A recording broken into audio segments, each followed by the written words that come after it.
नमस्कार साथियों, स्वागत है आप सभी का आपकी अपनी पाठशाला पर। मैं हूं अंकित अवस्थी। आप हैं मेरे साथ में एक ऐसे सेशन पर चर्चा करने के लिए जो कि कहानी की शुरुआत तो एक पिक्चर से होगी, लेकिन इसके माध्यम से आपको बहुत सारी ऐसी बातें पता चलेंगी कि यहूदियों में या फिर ये कहिए कि इजराइलियों में जर्मन्स को लेकर या हिटलर्स को लेकर के जो भाव है वो किस लेवल का है, और हिटलर नाम सुनते ही उनके अंदर कौन सी बैकग्राउंड में पिक्चर्स चलने लगती हैं।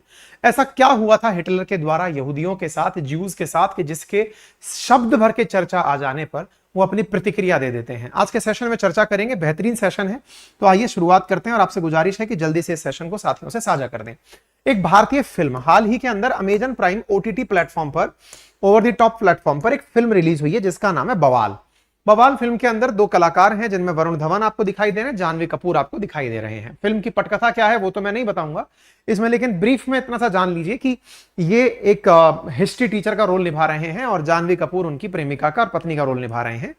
हिस्ट्री टीचर के नाम पर ये अपने बच्चों को पढ़ाने के लिए वर्ल्ड के रेस्पेक्ट में जितने भी महत्वपूर्ण स्थान हैं उन स्थानों पर जा करके वरुण धवन उस जगह का महत्व अपने विद्यार्थियों को, जो कि इंडिया में है, उन्हें वो जा करके बता रहे हैं। Just like a vlogger. जैसे अगर आप समझें कि अगर मुझे लगता है कि इस जगह के बारे में आपको कोई जानकारी देनी है, वहां जाकर के मैं आपको पूरी जानकारी वहां की दूं, दैट लाइक ऑफ काइंड जो है ये काम कर रहे हैं। ठीक है, तो पहली चीज तो ये हो गई, यानी कि वरुण धवन और जानवी कपूर इस फिल्म के जो किरदार नायक नायिका हैं, उनके बीच में क्या चल रहा है, कैसे चल रहा है, वो आपके लिए जानने का विषय नहीं है, उसके लिए आप फिल्म तलाशें। लेकिन हां, ये एक हिस्ट्री टीचर के रूप में है और दुनिया भर की चीजें घूमते हुए बता रहे हैं, और उसी बीच में ये पहुंच जाते हैं एक ऐसे स्थान पर पोलैंड के अंदर जहां पर बड़ी संख्या में यहूदियों को यातना दी गई थी। लाखों की संख्या में यहूदियों को मारा गया था हिटलर के द्वारा। तो जब ये पहुंच करके उस जगह के बारे में अपने वीडियो में जानकारी देते हैं, जब ये बताते हैं कि यह जगह कैसी है, क्या इस जगह के अनुभव हैं, बस उसी रेफरेंस को लेकर के ये इजराइल के द्वारा विरोध किया गया है। यानी एक प्रकार से इनका रेफरेंस लिया जाना उस घटना का, उस पर इजराइल ने विरोध किया है। तो अब कथा को विस्तार से जानते हैं और जानते हैं कि वो घटना क्या है जिसके विरोध पर इतना बवाल कटा है। ठीक है, तो नायक नायिका से आपकी पहचान हो गई। इसके साथ साथ 21 जुलाई को ये फिल्म वो हुई। हमारा उद्देश्य ये नहीं है कि आप जाकर फिल्म देखें, ये स्पॉन्सर्ड वीडियो नहीं है।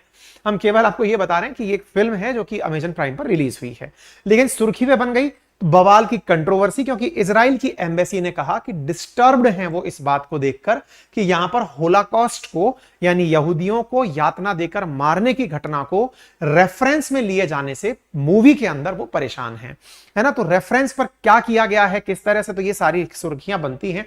इसी कारण से हम आपको ये सारी बातें बता रहे हैं। तो आप सब जगह देख सकते हैं, यहां पर ये बढ़िया सुर्खी इसने प्राप्त की है। ठीक है, तो मैंने जैसा कि आप सभी को बताया, उसके अंदर फिल्म की जो पुरानी चीजें हैं वो मैंने आपको बताई। तो इसमें जानवी कपूर एक सीन के अंदर एक शब्द यूज कर रही हैं, ऑशविट्स। अब इसको थोड़ा बोलना, थोड़ा प्रोनाउंसिएशन के अंदर थोड़ा टफ टास्क है। Every relationship goes through their Auschwitz. अब ये ऑशविट्स क्या है? असल में एक यातना कैंप है जिसके अंदर लाखों लोगों का नरसंहार हुआ है। कहां स्थित है? वर्तमान में पोलैंड के अंदर स्थित है। चर्चा में क्यों आया? क्योंकि यहां पर हिटलर के द्वारा यहूदियों को लाकर के गैस चैम्बर में घोट घोट कर मारा गया।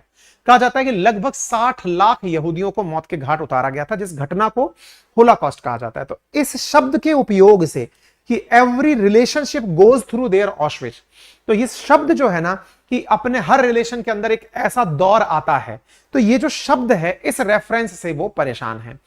इसी बात पर नायर गिलोन, जो भारत के अंदर इजराइल के एम्बेसडर हैं, उन्होंने लिखा कि I did not and will not watch the film Bawaal, but from what I have read there was a poor choice of terminology and symbolism.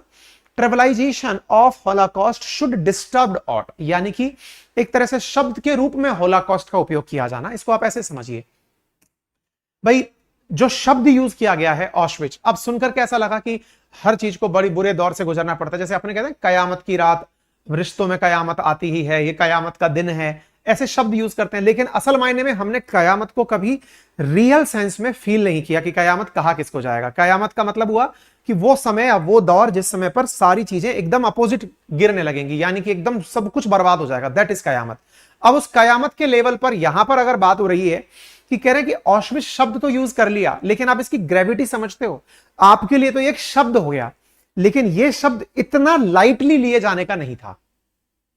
भाई आपके लिए ये बुरा वक्त है, ये बुरा दौर है, समझ में आता है, लेकिन आपने फिल्म के अंदर जो शब्द यूज किया, जैसे आप ऐसे समझिए, कई बार हम, है ना, कोई भी चीज को रेफरेंस में बात कर रहे होते हैं, है ना, रेफरेंस में बात कर रहे होते हैं कि ऐसा कलयुग आएगा, हंस चुगेगा दाना पानी, कौवा मोती खाएगा, रामचंद्र कहेगा इसिया से, है ना। तो अब यहां पर कौवा मोती खाएगा, कौवा का मतलब यहां पर रेफरेंस लिया जा रहा है बुरे लोगों से, कौवे मोती खाएंगे, और हंस चुगेगा दाना पानी, अच्छे लोग केवल गुजर बसर करेंगे। ये जो कथन है, इसमें क्या किया गया, किसी का रेफरेंस यूज किया गया, कौवा बुरे लोगों को, हंस अच्छे लोगों को, भगवान राम और सीता के बीच की बातों को कह दिया। एग्जैक्टली नायर गिलोन ने कहा कि आपने जिस तरह से शब्द यूज किया है ना, ऑशविच, ये इतना आसान भाषा में यूज कर लिया कि हर रिश्ते को ऑशविच से गुजरना पड़ता है। भैया ये इतनी छोटी चीज नहीं है जितना तरीके से आपने दिखा दिया। इनका कंसर्न है कि ये चीज इतना आम बोलचाल की भाषा में नहीं आनी चाहिए, ये दुनिया का बहुत ही डार्केस्ट फेज है जिसे दुनिया को याद करते ही डर होना चाहिए, ठीक है। इसमें एक सीन के अंदर वरुण धवन कहते हुए दिखाई पड़ रहे हैं, और छोटा सा सीन है, पूरी फिल्म अगर आप देखेंगे मुश्किल से कुल मिलाकर 5 मिनट का भी सीन नहीं है ये पूरा जिसपे बवाल कटा है। और इसमें we all too are a little like Hitler aunt we, Varun Dhawan Hitler के सामने खड़े होकर के बोल रहे हैं कि हम सब के अंदर थोड़ा बहुत हिटलर होता है। अब देखिए, आज जैसे भारत के अंदर आप देखते हैं कि किसी को भी अगर आप डिक्टेटर की परिभाषा देना चाहते हैं तो शब्द यूज करते हैं, हिटलर क्यों हो रहा है, ये तो मेरे लिए हिटलर की तरह काम कर रहा है। हमारे यहां पर आम बोलचाल में उसको यूज किया गया है, लेकिन हिटलर शब्द अपने आप में कितनी बड़ी गाली है, ये यहूदियों से पूछो, यहूदियों के नाम पर इजराइल से क्यों पूछो, क्योंकि सबसे ज्यादा दुनिया में जो यहूदी रहते हैं वो इजराइल में रहते हैं। इस फिल्म के अंदर एक कॉन्सेंट्रेशन कैंप के अंदर इन दोनों को इमेजिन करके दिखाया गया है। यह दिखाया गया है कि कंसंट्रेशन कैंप में जहां पर ये लोग रह रहे थे, जिनकी हत्या की गई यहूदियों की, उन्होंने कैसा फील किया होगा, यह सब दृश्य यहां पर दिखाने का छोटा सा प्रयास किया गया है, ठीक है। तो इस बात के ऊपर यहां तक चर्चा हो रही है कि अमेजन प्राइम से इस फिल्म को हटा दिया जाए, यहां तक चर्चा हो रही है। लोगों की प्रतिक्रियाएं आई जिसमें लोगों ने कहा, कुछ का कहना है कि भाई हमें नहीं लगता कि इतना ज्यादा इस बात को इस तरह से लेने की जरूरत थी, क्योंकि फिल्म ने बड़े अच्छे से उस भाव को बताने का काम किया है। इजराइल क्या चाहता है, उस घटना की ज्यादा रेस्पेक्ट हो, ठीक है। तो जो सोशल मीडिया है वो इस बात को लेकर के बटा हुआ है। कुछ लोग कह रहे हैं कि नहीं नहीं इतनी बड़ी घटना थी, उसको इतना लाइटली नहीं दिखाना चाहिए था, और कुछ लोगों का कहना है कि इतनी भी बड़ी गलती नहीं की है किसी ने कि जिसकी वजह से आप इतनी बड़ी प्रतिक्रिया दे दें आप, ठीक है। तो इस प्रकार से यहां पर जब इसके फिल्म के निर्माता हैं उनसे पूछा गया तो उन्होंने कहा कि ऑशविट्ज जो सीक्वेंस है, जिस तरह से लोगों ने देखा वह निराशाजनक है। किसी भी तरह से हमने असंवेदनशील होकर के इसका काम नहीं किया है। हमने अज्जू और निशा जो फिल्म के कलाकार हैं उनको ऑशविट्ज में जो कुछ देखा उसको पूरी तरह से परेशान और उन्होंने प्रभावित होकर उसे दिखाया है। इवन कलाकार को वो दृश्य फिल्माते हुए रोता हुआ भी दिखाया है। साथियों, ये वो दृश्य है जिसके लिए आप सबको अंदर से एक संवेदना पैदा होती है और आप जानकर आश्चर्यचकित होते हैं, हैरान, परेशान हो, निराश होते हैं जब आपको ये चप्पलें जूते दिखाई पड़ते हैं। आपको पता है ये क्या प्रमाण है? जैसे भारत के अंदर जलियांवाला बाग जो मैसेकर हुआ था, उसमें जो चप्पल जूते पगड़ियां कपड़े पड़े रह गए थे, वो दर्शाता था कि कितना बुरी तरह से एक दौर आया होगा। एग्जैक्टली ये जो सीन आपको दिखाई दे रहा है चप्पल जूतों का, ये दर्शाता है कि कितनी बड़ी संख्या में ये जो शूज स्लीपर्स पड़े हुए हैं, ये उस जगह पर है जहां पर यहूदियों का कत्लेआम हुआ था। ये वो जगह का सीन है। यही कारण है कि यूएन के द्वारा, यूनेस्को के द्वारा 27 जनवरी को होलोकॉस्ट रिमेम्बरेंस डे के रूप में मनाया जाता है। 27 जनवरी 1945 अपने आप में वो दिन जिस दिन बचे हुए यहूदियों को बचाया गया था यूएसएसआर के द्वारा, कि भैया इनको सेव किया जाएगा, यातना कैंप से छुड़ाया गया था। इस वजह से 27 जनवरी को होलोकॉस्ट रिमेम्बरेंस डे, दुनिया को पता चले कि किसी आदमी में सनक कितनी बड़ी हो सकती है। बाय द वे, हमने अंकित इंस्पायर इंडिया पर एक सेशन किया था, कल परसों हमने एक सेशन डाला था ओपनहाइमर के बारे में। ये सारी घटनाएं आपस में इंटर रिलेट होती हैं। अगर समय मिले तो आप इस सेशन को जाकर जरूर सुनिएगा अंकित इंस्पायर इंडिया पर, जिसमें हमने इसमें पूरी तरह से जिक्र किया है हिटलर का, यहूदियों का। कोशिश की है कि आपको यह पता चले कि कैसे फर्स्ट वर्ल्ड वॉर के बाद सेकेंड वर्ल्ड वॉर के बीच में हिटलर जैसा कोई आदमी, साइकिक आदमी पैदा हुआ था। असल में 1914 से लेकर 1919 के बीच में जब प्रथम विश्व युद्ध चला था, उसमें जर्मनी हार गया था। जब जर्मनी हारा था तो जर्मनी के हारने के बाद में जर्मन्स के अंदर जो हीन भावना पैदा हुई, उसके पीछे का बड़ा कारण था ट्रीटी ऑफ वर्साई, जिसके अंदर क्या किया गया था, जर्मन्स के ऊपर यह कहा गया था कि वो हारने की राशि जिन्होंने उन्हें हराया है उन्हें चुकाएंगे। यानी फ्रांस और ब्रिटेन ने जर्मन्स के ऊपर यह लाद दिया कि तुम्हारी वजह से जो नुकसान हुआ है ना, वो पैसा तुम्हें चुकाना पड़ेगा। तो जर्मन्स में इस बात को लेकर बड़ी निराशा हुई और इसी कारण से 1920 में प्रथम विश्व युद्ध के समाप्त होते ही जर्मनी के नाजियों ने जर्मन्स ने एक पार्टी बनाई और उस पार्टी के सदस्यों को ही नाजी कहा गया। एक नई राजनीतिक पार्टी का गठन हुआ और उसी राजनीतिक पार्टी के अंदर अडोल्फ हिटलर था। अगर आप चाहेंगे तो मैं एक हिटलर पर डेडिकेटेड सेशन भी लाने का प्रयास करूंगा, ताकि आपको हिटलर का भी रेफरेंस पता चले कि हिटलर क्या था, कैसे सोचता था, क्या करता था। अभी मैं उस पर प्लान कर रहा हूं, जल्दी ही मैं आपके सामने एक सेशन लेकर भी आ जाऊंगा, ठीक है, ताकि इन घटनाओं को आप रिलेट कर पाएंगे। तो जो हिटलर था वो 1920 में बनी जो पार्टी थी उसका नाजी का सदस्य था। जर्मन्स ने अपने अंदर जब ये तलाशा कि हम युद्ध क्यों हारे, तो उन्हें लगा कि जर्मनी के अंदर जो पैसे वाले रसूखदार लोग हैं वो यहूदी हैं, ज्यूज हैं, और इन लोगों ने युद्ध में हमारा साथ नहीं दिया, इसलिए हम हार गए। और इन्होंने अपोजिशन का साथ दिया, यानी जिनसे हमारा युद्ध हो रहा है उनको इनडायरेक्टली हेल्प किया था, इसलिए हम हार गए। तो नाजियों ने हिटलर के नेतृत्व में यह मन में भाव बिठा लिया कि जो लोग हमारी हार के जिम्मेदार हैं, अगर इन्हें पूरी तरह से मिटा दिया जाए तो जर्मन्स को फिर दुनिया से कोई नहीं मिटा सकता। यानी एक प्रकार से नाजियों में जर्मन्स को लेकर के यह भावना पैदा कर दी गई कि जर्मन्स दुनिया की बेस्ट नस्ल हैं, और उस बेस्ट नस्ल ने और नस्लों को मिटाने के नाम पर यहूदियों को मिटाने का सोचा कि दुनिया में जहां जहां यहूदी हैं सब तरफ से मिटा दो। और जिन यहूदियों को मिटाया जाएगा, हिटलर उनका लीडर था जो यहूदियों को मिटाने के लिए गैस चैम्बर बनाकर रखा हुआ था। 60 लाख यहूदियों का कत्लेआम किया गया था, जिस समय दुनिया में 90 लाख ही यहूदी थे, ज्यूज थे, जो कि इजराइल में पाए जाते हैं। दुनिया में उस समय पर 1939 से लेकर 45 के बीच में कुल आबादी थी 90 लाख, जिसमें से 60 लाख को मार दिया गया था। इसके ऊपर फिल्म है, ये फिल्म तो नहीं है, मतलब ये जो घटना है जिसका रेफरेंस लिया गया है। तो अभी फिलहाल के लिए अगर हम इजराइल की बात करें तो इजराइल में मेजॉरिटी 74% यहूदी रहते हैं, 18% यहां पर मुस्लिम रहते हैं। तो इसलिए इजराइल यहूदियों को लेकर के बड़ी मात्रा में रिएक्शन देता है, ठीक है। तो हुआ क्या था, तो जैसा मैंने आपसे कहा कि होलोकॉस्ट की शुरुआत नाजी जर्मनी से हुई थी, धीरे धीरे वो पूरे यूरोप में फैली थी। 1933 में यूरोप के अंदर 90 लाख के आसपास की आबादी थी। 33 में अडोल्फ हिटलर को जब चांसलर नियुक्त किया गया तो उसने होलोकॉस्ट की शुरुआत की, और उसने शुरुआत के अंदर ऑस्ट्रिया, चेक रिपब्लिक, सुडेटनलैंड, इन सब पर कब्जा किया, और जर्मनी ने पोलैंड पर 1939 में हमला कर दिया। अगले 2 साल में जर्मनी ने सोवियत संघ के पश्चिमी हिस्से पर भी कब्जा कर लिया। इटली, हंगरी, रोमानिया, बुल्गारिया के साथ गठबंधन बनाया, जिसमें ये पूरा वर्ल्ड वॉर की कहानी है। इसके ऊपर भी एक सीरीज हम कर लेंगे अगर आप चाहेंगे तो। द्वितीय विश्व युद्ध के समय जर्मनी के तानाशाह अडोल्फ हिटलर ने होलोकॉस्ट के नाम पर लाखों लोगों को नजरबंदी कैंप में डाला। लगभग 11 लाख लोगों को गैस चैम्बर में डालकर मार दिया गया। दूसरे हजारों लोगों को नजरबंदी कैंप में ठंड और भुखमरी से मार दिया गया। 1939 में जर्मनी द्वारा विश्व युद्ध भड़काने के बाद हिटलर ने यहूदियों को जड़ से मिटाने के लिए अपने अंतिम हल को अमल में लाना शुरू किया।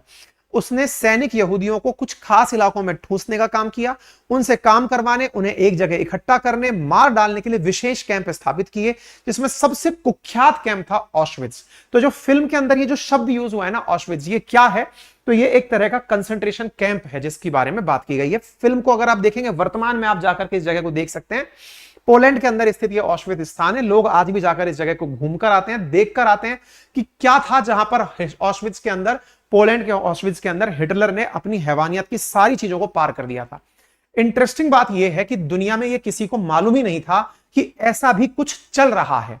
आप सोचकर देखिए कि यहां पर लोगों को बड़ी बेरहमी से रखा जाता था, लेकिन चूंकि वर्ल्ड वॉर का टाइम चल रहा था, लोगों को यह नहीं पता था कि चुन चुनकर यहूदियों को मारा जा रहा है, क्योंकि उन्हें लाकर के इस तरह के गुप्त स्थान पर लाया जाता था और यहीं पर उन्हें मार दिया जाता था, कत्ल कर दिया जाता था। मारने के लिए गैस चैम्बर में डालकर, नहाने के नाम पर उन्हें ले जाया जाता था, पेस्टिसाइड सुंघाकर उन्हें मार दिया जाता था। ये जो घटना होती थी, इस घटना का जिक्र आज भी जब होता है तो लोगों के मन में डर बैठ जाता है। ये उस समय की पिक्चर्स हैं कि किस तरह से वहां पर लोगों को बड़ी संख्या में लेकर आया जाता था मारने के लिए, यहूदियों को सेलेक्ट कर करके लाया जाता था। अच्छा, ये जानकारी पता कैसे चली, कैसे बाहर आई, ये बात अपने आप में बड़ी है।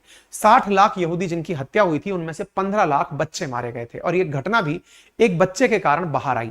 वो बच्चा कौन था वो मैं आपको बताता हूं। देखिए, अडोल्फ हिटलर इस प्रकार से नाजियों को बढ़िया तरीके से बात करके, बहुत ही कन्विंसिंग तरीके से ये बताते हुए कि हमारी नस्ल सबसे बड़ी है, ये बताते हुए वो लोगों को मोटिवेट किया करता था। यहूदियों के ऊपर नंबर गोद दिए जाते थे, नजरबंदी में जब रखा जाता था तो नंबर से उन्हें ट्रीट किया जाता था। एक बच्ची है साथियों, जिसके द्वारा लिखी गई डायरी दुनिया में सबसे ज्यादा पढ़ी जाने वाली किताब बन गई। ये घटना बाहर ही नहीं आती यदि ये यहूदी बच्ची अपने मरने से पहले एक डायरी ना लिखती। तो डायरी इसने कहां लिख दी और कहां मिल गई? तो दुनिया भर में जहां भी यहूदी थे, उन्हें ढूंढ ढूंढ कर मारा जा रहा था। ये बच्ची एम्स्टर्डम में रहा करती थी, नीदरलैंड की राजधानी में, अपने पेरेंट्स के साथ। इस बच्ची का नाम था एने लिज मैरी, जिसे एनी फ्रैंक के नाम से भी जाना गया। जर्मनी के फ्रैंकफर्ट में इसका जन्म हुआ था, लेकिन जब जैसे जैसे नाजी जर्मनी के अंदर सत्ता में आ रहे थे, इनका परिवार घर छोड़कर के नीदरलैंड के एम्स्टर्डम में शिफ्ट हो गया। 1940 तक पहुंचते पहुंचते नाजियों का कब्जा वहां पर भी हो गया।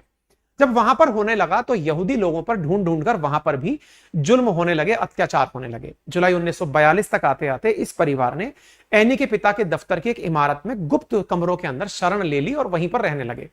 करीब 2 साल बाद उनके साथ एक साथी, जो कि उसके पिता का साथी था, उसने विश्वासघात किया।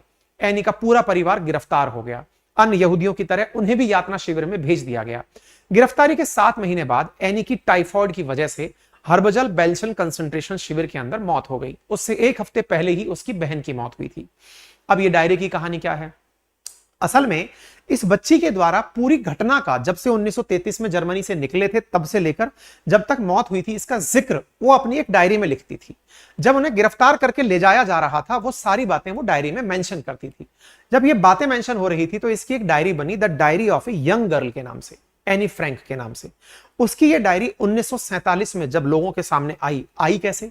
इसके पिता इस पूरी घटना में बच गए थे। बचकर जब वो एम्स्टर्डम लौटे तो उन्होंने एनी की वो डायरी देखी और उस डायरी के अंदर उन्होंने वो सारे जिक्र को ध्यान से पढ़ा जो उस बच्ची ने लिखे थे। उस डायरी के अंदर जो बातें लिखी गई थी उसका डच में भी अनुवाद 1952 में हुआ, the diary of a young girl के नाम से। इस प्रकार से एक पुस्तक प्रकाशित हुई। ये वो किताब है जिसके अंदर ये सारी चीजें विद रेफरेंस लिखी गई। उस बच्ची की किताब को अलग अलग भाषाओं में ट्रांसलेट किया गया। 67 भाषाओं के अंदर यह बात ट्रांसलेट हुई और यह डायरी एनी को उसके 13वें जन्मदिन पर मिली थी। आप सोचें कि उसने 1942 से लेकर 1944 के बीच के घटनाक्रम का पूरा जिक्र इस डायरी में लिखा और यहां पर पूरी घटनाओं में यह भी बताया गया किस प्रकार से 10 लाख यहूदी बच्चों को मारा गया होलोकॉस्ट के अंदर। बच्ची के द्वारा लिखी गई डायरी जब ट्रांसलेट होकर के पहुंची तो वो दुनिया की सबसे ज्यादा पढ़ी जाने वाली पुस्तक बन गई।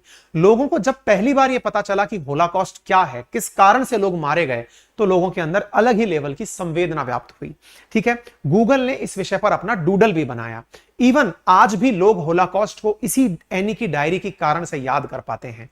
दुनिया में जिसने भी इस पर गलत शब्द यूज किए हैं उन्हें माफी मांगनी पड़ी है।